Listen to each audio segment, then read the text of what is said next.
Hi friends, స్వాగతం మా ఛానల్కి.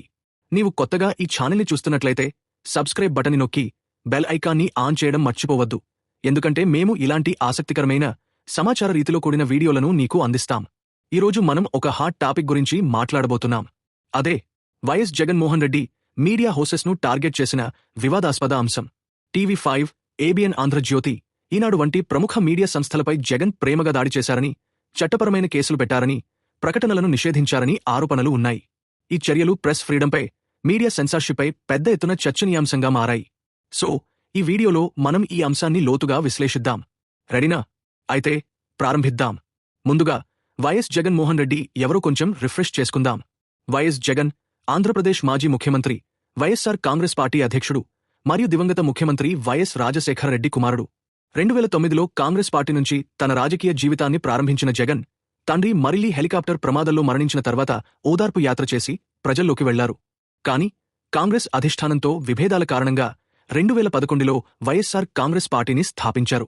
2011 నుంచి 2011 వరకు ప్రతిపక్ష నాయకుడిగా, ఆ తర్వాత 2011 నుంచి 2024 వరకు ఆంధ్రప్రదేశ్ ముఖ్యమంత్రిగా పనిచేశారు. ఈ కాలంలో జగన్ ప్రభుత్వం అనేక సంక్షేమ పథకాలతో పాటు కొన్ని వివాదాస్పద నిర్ణయాలతో కూడా వార్తల్లో నిలిచింది.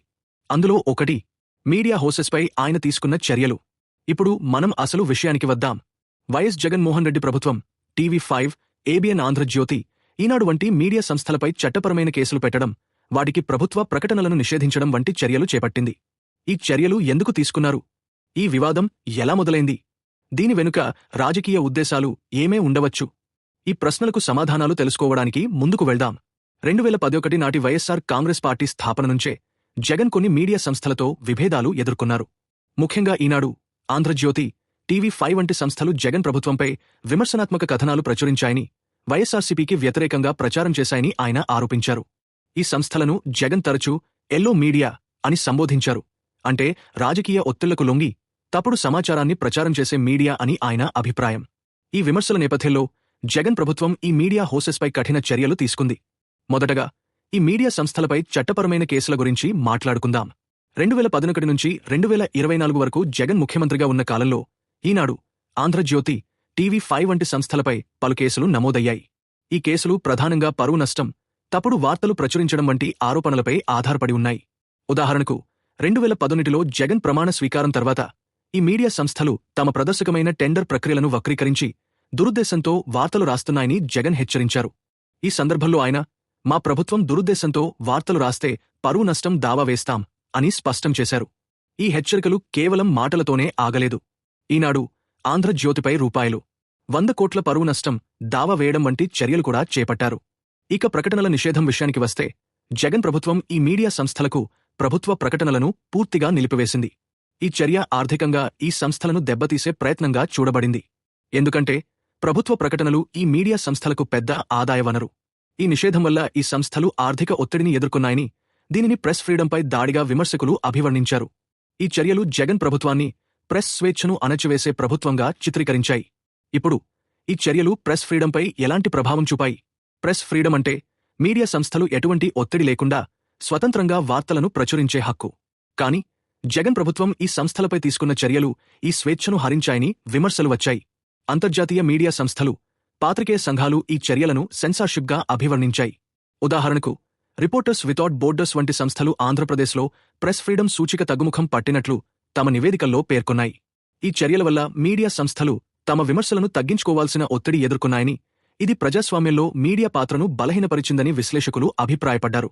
కాని ఈ నాణెనికి మరోవైపు కూడా ఉంది. జగన్ మరియు ఆయన అనుచరులు ఈ చర్యలను సమర్థించుకున్నారు.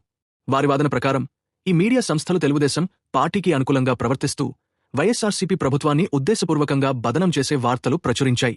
జగన్ ఈ సంస్థలను గజ దొంగల ముఖగా అభివర్ణించారు. ఇది వారి రాజకీయ పక్షపాతాన్ని సూచిస్తుంది.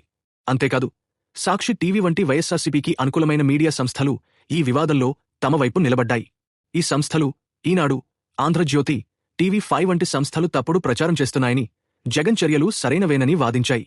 ఈ వివాదంలో మరో ఆసక్తికరమైన కోణం ఏమిటంటే, ఈ మీడియా సంస్థలకు తెలుగుదేశం పార్టీతో సన్నిహిత సంబంధాలు ఉన్నాయని జగన్ ఆరోపించడం. ఉదాహరణకు ఈనాడు సంస్థ అధినేత రామోజీరావు తెలుగుదేశం పార్టీకి సన్నిహితుడని జగన్ బహిరంగంగా పేర్కొన్నారు. ఈ నేపథ్యంలో జగన్ చర్యలు తమ రాజకీయ ప్రత్యర్థుల ప్రభావాన్ని తగ్గించే ప్రయత్నంగా చూడబడ్డాయి. కాని ఈ చర్యలు రాజకీయ దురుద్దేశంతో కూడుకున్నవని, ప్రెస్ స్వేచ్ఛను అణచివేసే ప్రయత్నంగా ఉన్నాయని విమర్శకులు ఆరోపించారు. ఇక ఈ వివాదం యొక్క తాజా పరిణామాల గురించి మాట్లాడుకుందాం. 2024 ఎన్నికల్లో వైఎస్సార్సీపీ ఓటమి తర్వాత ఈ వివాదం మరింత ఊపందుకుంది.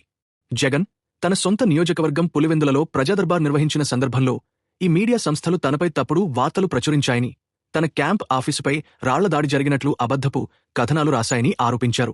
ఈ సంఘటనను వైఎస్సార్సీపీ నాయకులు ఎల్లో మీడియా యొక్క కుట్రగా అభివర్ణించారు. ఈ చర్యలు జగన్ ప్రభుత్వాన్ని ఎలాంటి వెలుగులో చూపించాయి. ఒకవైపు జగన్ అనుచరులు ఈ చర్యలను ప్రభుత్వాన్ని రక్షించుకునే ప్రయత్నంగా చూశారు. మరోవైపు విమర్శకులు ఈ చర్యలను ప్రజాస్వామ్య విలువలకు వ్యతిరేకంగా, మీడియా స్వేచ్ఛను హరించే చర్యలుగా చూశారు. ఈ వివాదం ఆంధ్రప్రదేశ్ రాజకీయాలలో మీడియా పాత్ర, రాజకీయ నాయకులు మీడియాతో ఎలా వ్యవహరిస్తారనే దానిపై పెద్ద చర్చకు దారితీసింది. ఇప్పుడు ఈ వివాదం యొక్క దీర్ఘకాలిక ప్రభావాల గురించి ఆలోచిద్దాం. జగన్ చర్యలు మీడియా సంస్థలపై ఆర్థిక ఒత్తిడిని పెంచాయి, వాటి స్వతంత్రతను ప్రశ్నార్థకం చేశాయి.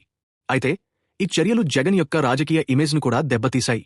2024 ఎన్నికల్లో వైఎస్సార్సీపీ ఓటమికి ఈ వివాదం కూడా ఒక కారణంగా చూడబడుతోంది. ప్రజలు జగన్ ప్రభుత్వాన్ని అణచివేత ప్రభుత్వంగా భావించారని, ఇది ఎన్నికల ఫలితాలపై ప్రభావం చూపిందని విశ్లేషకులు అంటున్నారు. మరో ముఖ్యమైన విషయమేమిటంటే, ఈ వివాదం ఆంధ్రప్రదేశ్లో మీడియా విభజనను మరింత స్పష్టం చేసింది. ఒకవైపు వైఎస్సార్సీపీకి అనుకూలమైన సాక్షి వంటి సంస్థలు, మరోవైపు తెలుగుదేశం పార్టీకి అనుకూలమైన ఈనాడు, ఆంధ్రజ్యోతి వంటి సంస్థలు రాజకీయ పక్షపాతంతో విడిపోయాయి. ఈ విభజన ప్రజలకు సమతుల్య సమాచారం అందకుండా చేసిందని, ఇది ప్రజాస్వామ్య ప్రక్రియకు హానికరంగా ఉందని విమర్శలు వచ్చాయి. ఇక ముగింపుగా ఈ వివాదం మనకు ఏం చెబుతోంది? రాజకీయ నాయకులు, మీడియా సంస్థల మధ్య సంబంధాలు ఎంత సున్నితమైనవో, ప్రజాస్వామ్యంలో మీడియా స్వేచ్ఛ ఎంత ముఖ్యమో ఈ వివాదం స్పష్టం చేస్తుంది. జగన్ చర్యలు తమ ప్రభుత్వాన్ని రక్షించుకునే ప్రయత్నంగా ఉన్నప్పటికీ, అవి ప్రెస్ ఫ్రీడంపై ప్రశ్నలను లేవనెత్తాయి. ఈ చర్యలు రాజకీయ ఒత్తిడి కోసం చేసినవా, లేక తప్పుడు ప్రచారాన్ని అరికట్టే ప్రయత్నమా? ఈ ప్రశ్న ఇప్పటికీ చర్చనీయాంశంగా ఉంది. సరే ఫ్రెండ్స్, ఈ వీడియో ఇక్కడితో ముగుస్తుంది. ఈ అంశం గురించి నీ అభిప్రాయమేమిటి? జగన్ చర్యలు సరైనవని నీవు భావిస్తున్నావా, లేక అవి ప్రెస్ ఫ్రీడంపై దాడిగా భావిస్తున్నావా? నీ అభిప్రాయాలను కామెంట్స్లో తెలియజేయండి. ఈ వీడియో నీకు నచ్చినట్లయితే లైక్ చేయండి, షేర్ చేయండి మరియు సబ్స్క్రైబ్ చేయడం మర్చిపోవద్దు. మరిన్ని ఆసక్తికర వీడియోల కోసం బెల్ ఐకాన్ని ఆన్ చేయండి. మళ్ళీ కొత్త వీడియోతో కలుద్దాం. అప్పటివరకు టేక్ కేర్, బై బై.